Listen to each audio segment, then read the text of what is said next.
Victor Spiritual Teachings, Chapter 5, The Inner Conflict. When the spiritual awakening begins, there is a great inner conflict, and it takes a lot of courage and strength to walk through the obstacles that come your way. Many people are confused and postpone this conflict, and when it starts, many want to flee and isolate themselves from everything and everyone. This is the inner fear, the fear of dealing with oneself. As already mentioned, the spiritual side of man is based on the soul, the ego, and the mind. Until now, the ego has mostly dominated the individual, keeping him in fear in some form, often causing him unnecessary worry. The ego is connected to the worldly and creates temptation and desire of that kind. The ego is independent and takes care of its role, making sure that the individual stay away from the spiritual matters. When the ego is in power and controls the person's life, the mind and the ego are interconnected and form the individual's behavior and thus dominate the person's thoughts, words, and actions for the most part. The ego feeds the mind on fear, which often leads to negative thoughts that in turn feed the ego and keep it in control. This interaction continues until the individuals take the reins. Few people know about this, so few people take the reins, and the effect of the ego therefore remains constant. While the ego is nourished, the soul is malnourished to the side, while positive and loving thoughts nourish the soul and malnourish the ego. The ego reacts to such things and sends off fearful thoughts that pull the individual back to an earlier state, and the ego does not let go so easily. Spiritual awakening is mostly about permanently pushing aside the ego and allowing the soul to emerge, to unite soul and mind.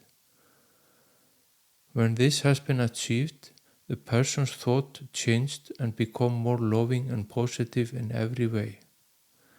Such a person is loving because the fear has been put aside, and he is positive and happy. He has found the inner happiness that is dependent on no one, and that no one can take away from him. This transformation from an egoic mind to living on the soul side of life comes of a great cost of inner conflict because the ego reacts and fights for its existence. It tries with all its might to dissuade the individual from entering spiritual paths and to stop the spiritual awakening and opening. When the awakened person has become aware that positive and loving thoughts help him feel good in his life, then he begins to adopt them.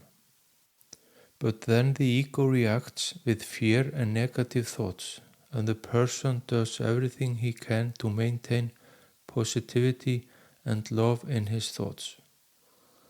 This is a great conflict and puts a lot of strain to the individual.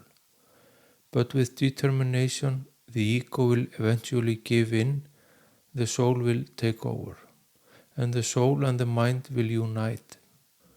Also, the ego can create a lot of anxiety in the person with associated suffering and discomfort. During this time, the person will experience the great fear and often the greatest anxiety they have ever experienced in their life. But they will also experience a lot of love within themselves, greater than they have experienced before. This happens when the ego and the soul take turns controlling the person's life as well as their thoughts and actions and words. The egoic happiness and joy that everyone has experienced is temporary. It slowly runs its course and worries and fear return. Such happiness is dependent on others and therefore built on a weak foundations. This has been called building your house on a sand. When a storm hits, the house collapses to the ground. The happiness that the soul creates is eternal and stands on a solid foundation because such happiness comes from within and is dependent on nothing and no one.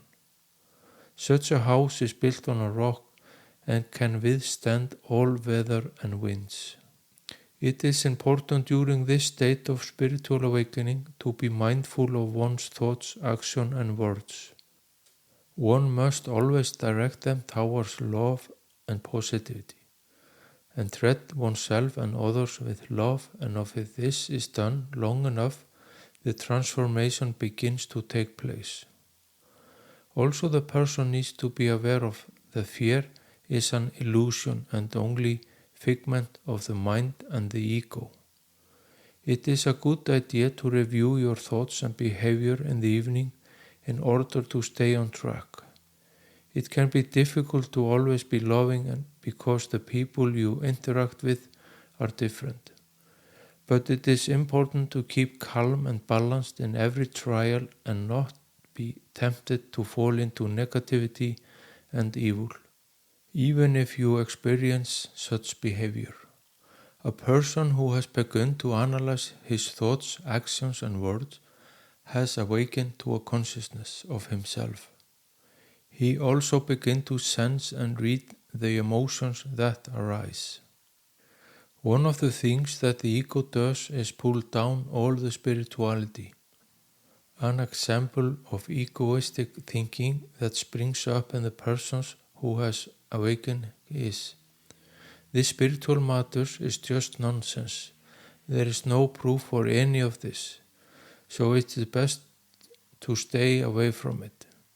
Many people will experience such thoughts at the beginning of the spiritual awakening, and often doubts arise, which can lead the person slowing down or stopping altogether. This is the insidious fear that is a master of deception and deceives people repeatedly. Fear holds people in chains and is controlled by the ego and the egoistic mind, which always leads to suffering and distress of some kind. To free themselves from these shackles, the person must push aside the ego and the fear and instead nourish the soul and activate the love within. There is also another obstacle beside the one that lives within each one, which is the people around us.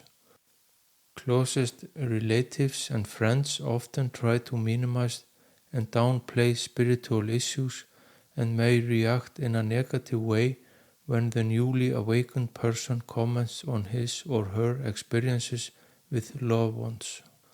This is all normal and the neighbor should not be judged for such behavior and reaction. There are natural explanations for this. Here is his ego at work, which tries to pull both parties away from the spiritual. The person in question shall not be judged for such conduct nor allowed to be disturbed by it. It's best to ignore this and not let it interfere with your journey. The newly awakened person is not standing on a strong foundation yet, so little is needed to disturb or hinder the journey. This is only in the beginning, but gradually the person becomes stronger and eventually stands strong on his convenience of the right path in life. A person who has just woken up is not sure if this is the right path or not, because the ego and mind is constantly trying to keep the person away and make him believe that the spiritual path is not the right one. Due to negativity influences from others, the person tends to withdraw at the beginning of the awakening, but this will then change as the progresses.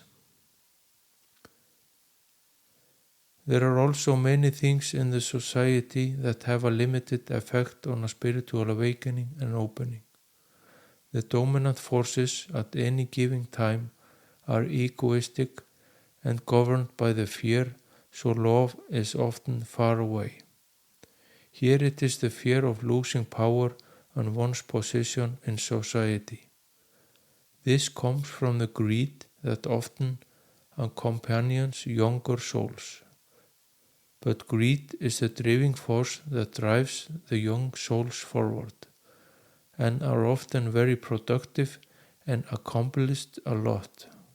Younger souls often aspire to power, fame, and prominence, and there is a little or no interest in spiritual matters. The mainstream media and their news coverage cover little or nothing about spiritual issues, and they often breed fear that creates divisions among the people because the ego is dominant in this environment. A person who has awakened to consciousness of himself and his environment quickly noticed that there is a little or no discussion of spiritual matters in the society and its systems. Little or nothing in the school system, nor in the news or other media.